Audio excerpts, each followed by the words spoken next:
Welcome to the County Manager's Report. I'm Lloyd Higuera. With me is the hardest working county manager in the world. Well, at least in this town. Steve Mokro-Heisky.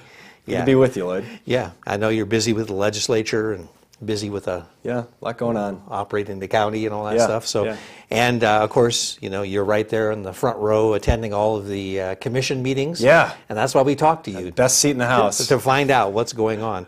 And February 21st, the commission met at Lake Tahoe.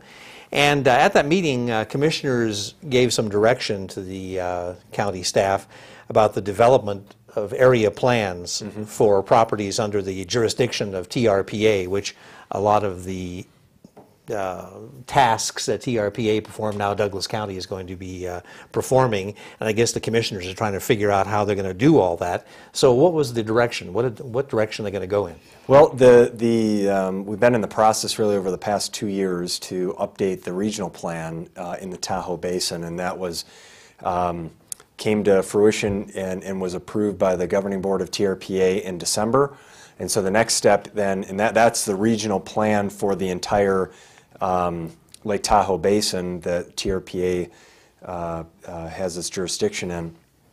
And then the next step after the regional plan update was completed is for local jurisdictions to pursue area plans within their respective communities. So in anticipation of this, a year ago, February 2012, we received direction from the board at that time to pursue 2 area plans in Lake Tahoe and Douglas County. The first would be the South Shore area plan, the State Line and Lower Kingsbury area, and that would come forward to the Planning Commission in April, to the board in May, and to the TRPA governing board in June. And then the second area plan that would encompass the rest of Tahoe in Douglas County would come forward in October, in the fall of 2013.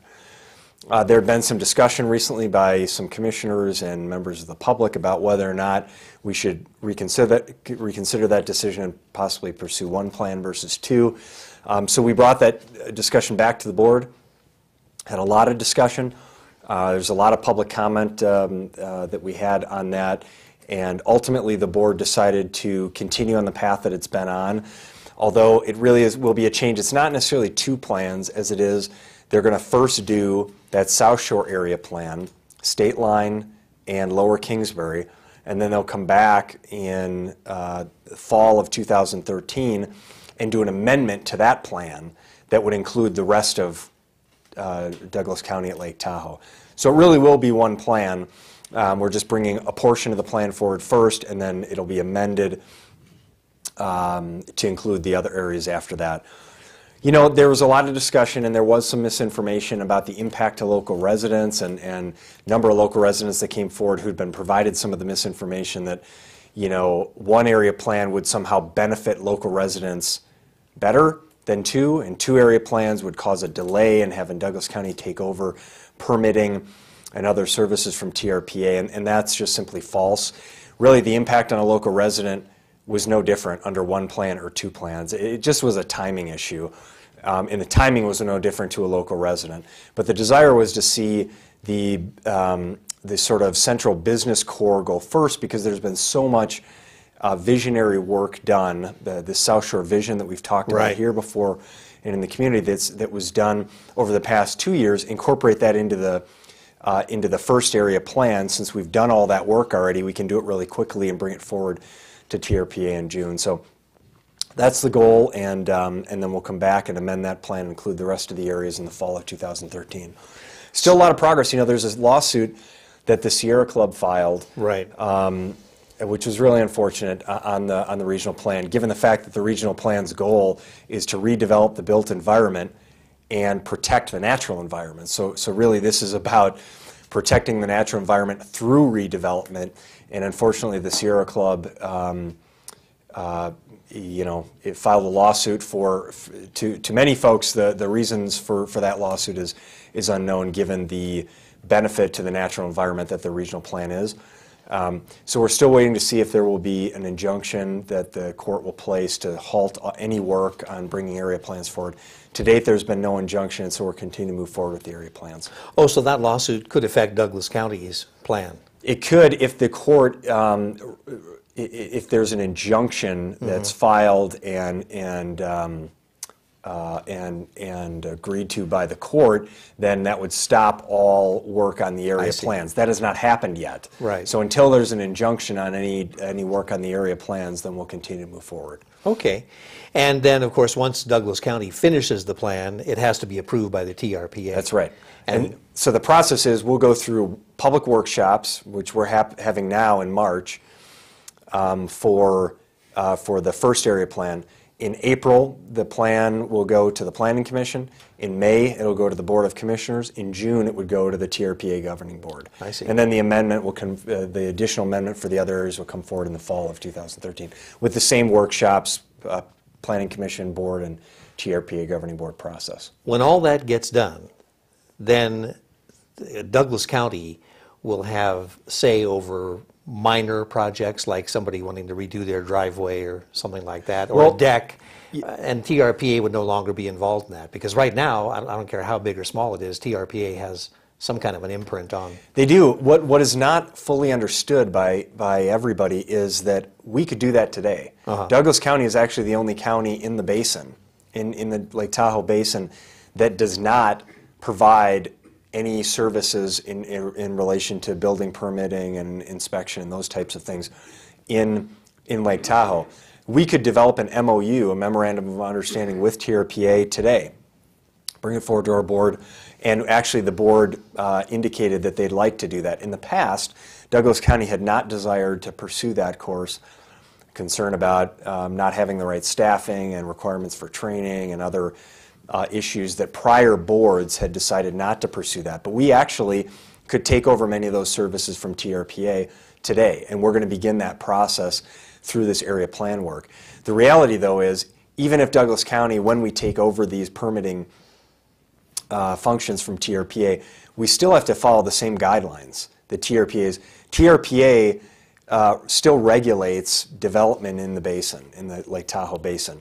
So having Douglas County manage the permitting, the building permitting aspects of that, we're still going to have to follow state of Nevada law and TRPA regulations. So the theory is that at least if Douglas County does it, the residents will have greater accountability and recourse with their local government than they would with a bi-state agency. I see. Okay, well, it'll be an interesting one to watch for sure. Direction was also provided to commissioners, or to the staff, I should say, by commissioners, on the process of developing monthly water rates for the county's Cave Rock, Upaway, Skyland, and Zephyr Cove water systems. What was decided there? You recall, of course, the discussions that we had about a year ago on the Carson Valley water rates. We're now having that discussion in Lake Tahoe. If you go back about 3 years ago, there was a discussion about consolidating all the Douglas County managed water systems into one. And ultimately, the decision was made to separate the issues, do the valley, and then deal with the lake separately. So the discussion on lake rates is coming forward. The lake systems are extremely complicated in the sense that they're older, it's older infrastructure. There's a lot of outstanding debt within these water funds that currently needs to be funded, a lot of future capital needs that have to be addressed, and there's a really small customer base compared to in the Carson Valley, where we have most of our population. At Lake Tahoe, we've got about 1,000 to 1,100 residents and connections there. So we're starting to have the discussion, and we talked to the board about really 4 core areas, whether or not to keep independent funds. There are 3 funds in Lake Tahoe, 3 water systems that Douglas County manages, 3 separate funds. Do we keep those independent, or do we pursue a consolidation of those, as we did in the Carson Valley? Should the rate that we set pay for the existing debt in those systems, or should we pull the debt out and fund the debt in some other way, like a special assessment or a property tax rate? And then how do we finance the future capital? There's about $21 million in outstanding capital needs in these 3 systems. How are we going to fund that? And then finally, do we use a general fund transfer in to help subsidize those rates. So those were really the 4 areas that we discussed with the board. They ultimately decided that we should pursue the course of consolidation of the lake systems, of the 3 systems that Douglas County manages.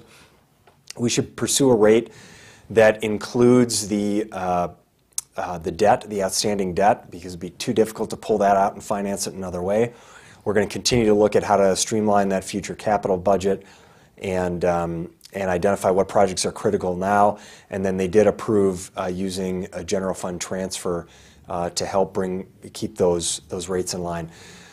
So what they will do is they took action to direct staff to keep the rates within those systems at the same level they're at now. So there will not be an increase or a decrease as of July 1st, 2013.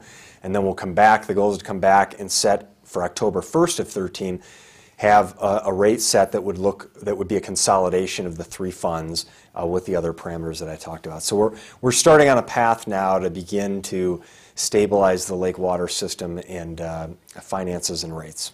Some of those rates are pretty steep at the lake too, aren't they? They are. You know, Cave Rock is paying on an average, the average rate is over $200 per month. That's steep. It is. And so, you know, same issues here, that people are looking at their property values and fixed incomes and those kind of things that, you know, are concerning when you see not just rates at where they currently are, but where they're proposed to go. Several $100s per month is unsustainable for many people. And so we're trying to do everything we can to replicate some of the success we had in the consolidation of the Carson Valley systems to really stabilize those rates, create efficiencies by combining those funds, and stabilize those rates over the long term for our residents. But Tahoe has that added impact of very few users. That's right. Various systems. That's right. So you don't have the economy of scale, and you don't have a customer base that can absorb all of the costs. You have certain fixed costs that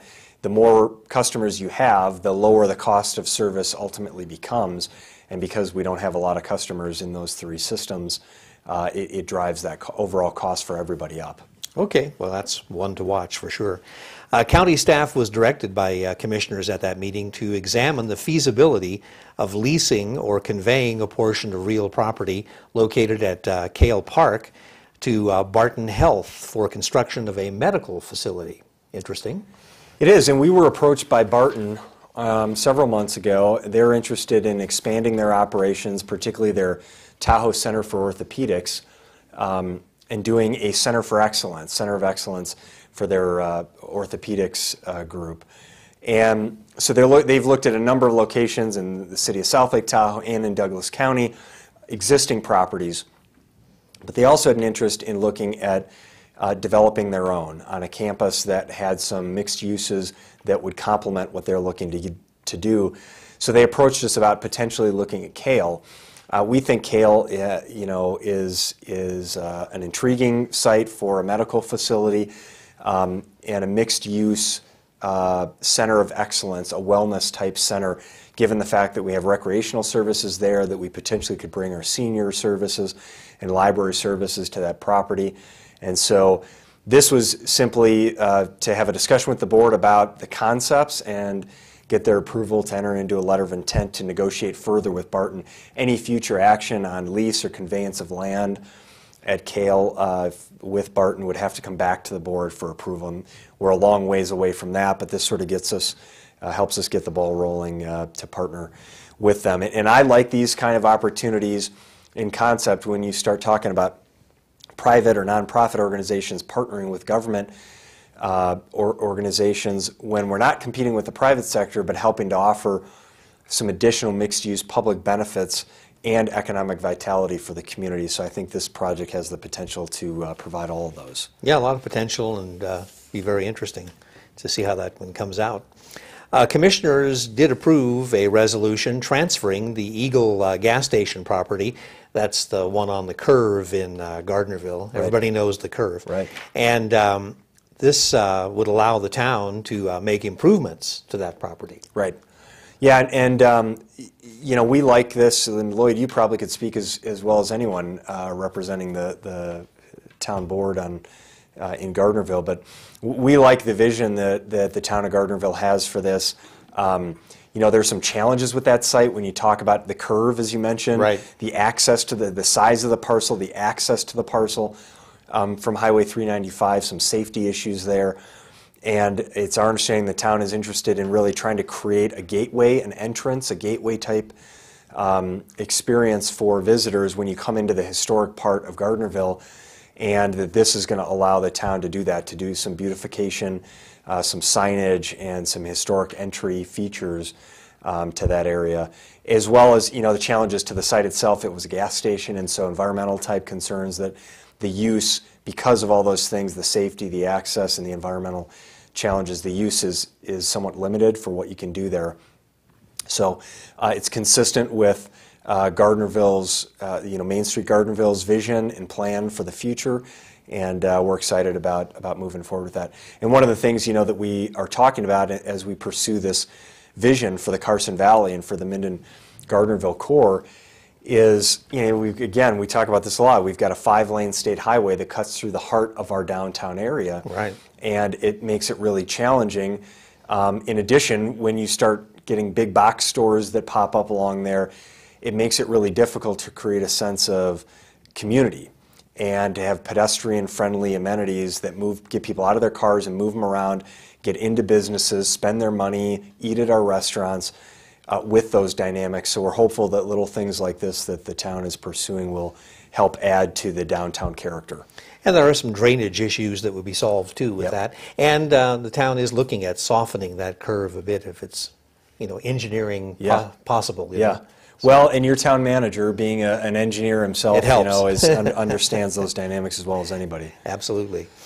Well, Commissioners heard a presentation on the results of the recent Douglas County technology, I should say, assessment. How'd that all go? It was good. We commissioned this assessment. It's sort of like an audit. Every year we do a financial audit of the county, and there are always, a number of areas they say we do really well and some areas for improvement. And so we commissioned this assessment or audit of our technology services. We've made a number of improvements in technology, but we have a number of areas that we still have to improve. So this group, Next Level, came in and they've done about 28 of these studies for local governments around the country, and we liked the services that they proposed, and so they did a review and recommended a number of areas. They said, look, you do a great job in GIS, or Geographic Information Systems, mapping, spatial, and other mapping services. You do a really good job in communications, public safety, radio communications, and cell phone and landline communications. And your security framework and your IT network is really strong. But your customer service is lacking in some areas.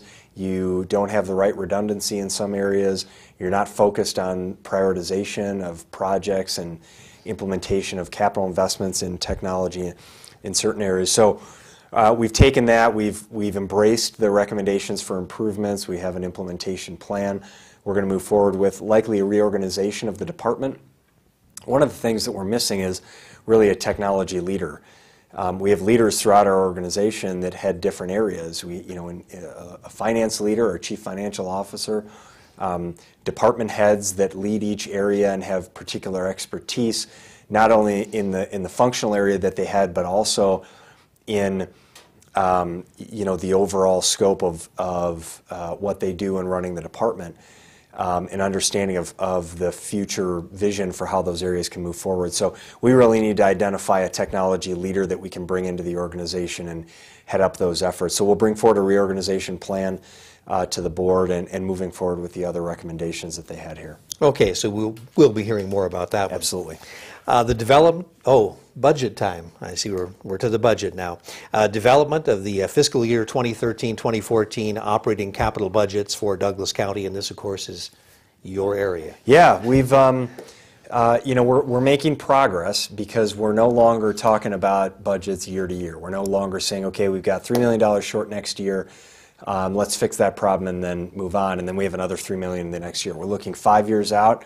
We're looking at our structural issues and understanding what's driving our revenues, what's driving our expenses, and how can we manage those effectively so we create long-term financial sustainability.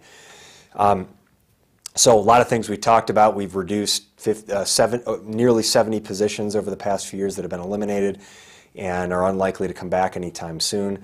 We've cut salaries by 5%. We passed on health insurance costs to our employees as well as pension costs to our employees. We've streamlined government. We've privatized. We've partnered with other governmental jurisdictions in the region to reduce our costs or to increase revenue. We've worked with the towns and GIDs to shift property tax revenue to the areas that have the greatest need in the community. All these things have helped bring us from a $3 million structural imbalance to about a $1 million structural imbalance. So we've still got some room there that we need to make up, but much more manageable than it has been in the prior 4 years that I've been involved with with Douglas County and with this budget. So I think we've really are making progress here. I'm really pleased with the long-term forecasting that we're doing, the implementation of priority-based budgeting, so that we're shifting the conversation from across-the-board cuts to investing taxpayer dollars in the areas that have the greatest return on investment. So the budget is underway.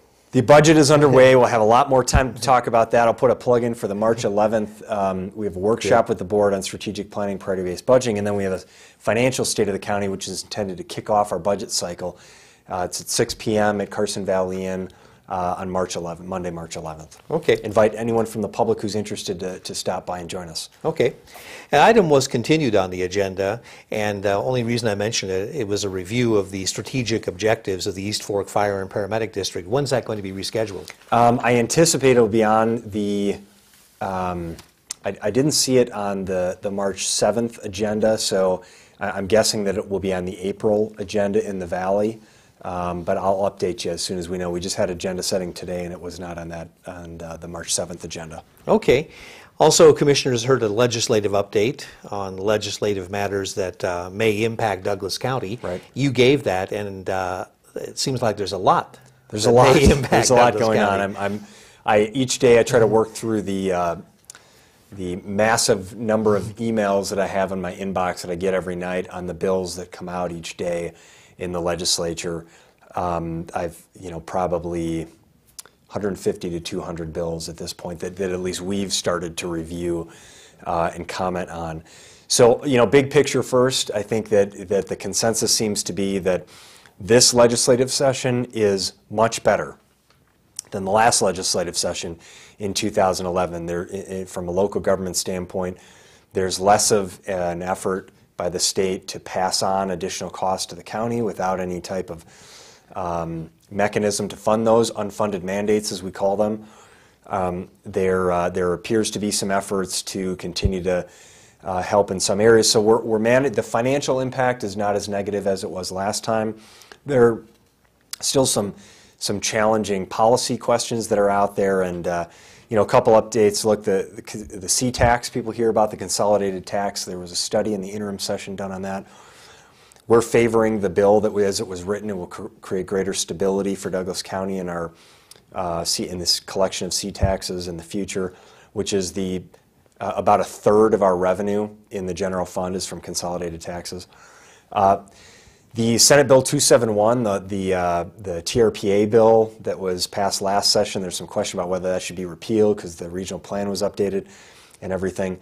So we're tracking that one closely, and a number of other ones. When we have more time, I'll go through all the other bills. But there are over 50 fiscal notes that we get bills, and they ask us to comment on what's the fiscal impact. We're tracking about 50 of those and have commented on the fiscal impact, and a number of other areas that we actively work on, and going up to the legislature and testifying as much as we're needed. Does it show any sign of slowing down, or is it going to be? I asked that question. Full speed I asked ahead. that question of our lobbyists in our regional group. I almost got laughed out of the room. I said, "So how many more weeks am I going to have to wake up every day with 100 new emails, bills in my inbox?" And they kind of laughed and said, "We're just getting started." Wow. So I think it's a couple more months of this.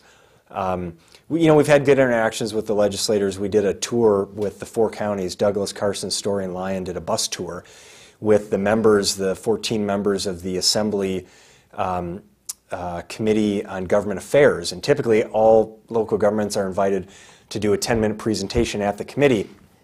We were invited with our 3 surrounding counties to come and give a tour of various local government facilities in Carson City, present information, and we were really pleased with how that went and the reception from the committee. That really isn't done too often, is it? It's not done, and we were thankful that we were given that opportunity, and it wasn't just a PowerPoint presentation that we did at a committee meeting.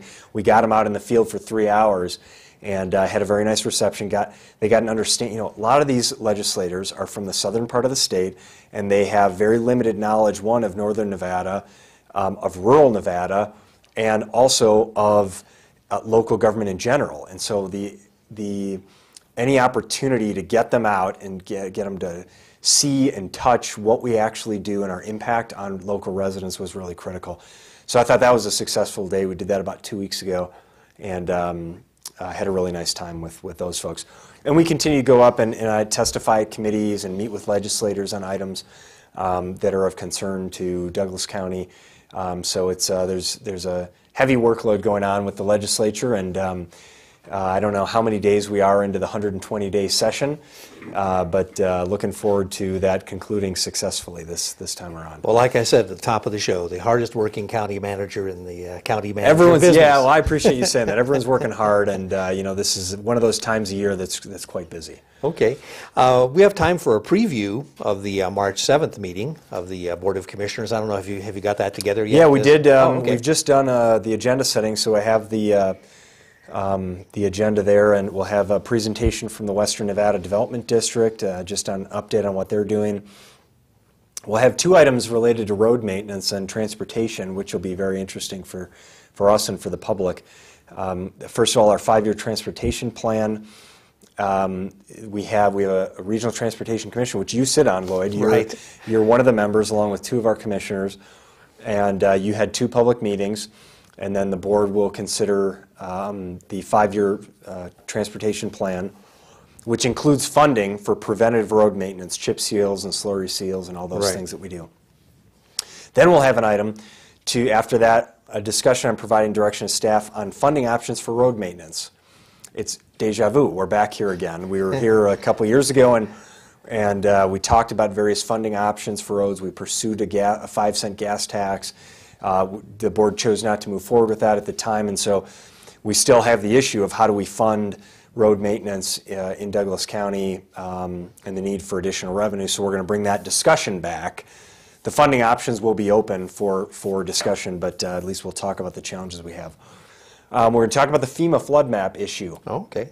So that'll be an interesting one. We have a contract with Manhard Consulting to do the last remapping of the flood areas that we've done, and we'll give an update on the discussions with FEMA there. We're going to talk about a zoning text amendment to allow for fitness-based businesses to operate within light industrial zones. I think this is a really nice thing that was requested by the business community that we're being responsive to.